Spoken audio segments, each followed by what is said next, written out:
মানুষের অভাবে মানুষ মরে, অথচ সেই মানুষটা কোনোদিন টের পায় না সে কারো জীবনভর কান্নার কারণ হয়ে গেছে। সে ভাবে না যে কেউ তার একবার ফিরে তাকানোর অপেক্ষায় রাত পার করে দিয়েছে। কারো ভাঙ্গা মনটা প্রতিদিন শুধু তার কথাই থেমে থাকে। আসলে আমরা মানুষকে খুব সহজেই ফেলে দিই।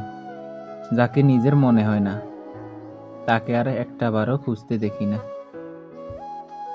কিন্তু কেউ কেউ একবার আপন ভেবেই ফেলে, তারপর সারা জীবন সেই এক মানুষটার জন্য বেঁচে থাকে। তোমার অভাবে কেউ ধ্বংস হয়ে গেছে, তুমি তা বুঝো না। তোমার চুপ করে চলে যাওয়া কারো জীবনের সবচেয়ে ভয়ঙ্কর শব্দ রয়ে গেছে। তুমি শোনো না, মানুষের অভাবে মানুষ মরে, অথচ সেই মানুষটা টের পায় না। এটাই পৃথিবীর সবচেয়ে বড় নীরবতা।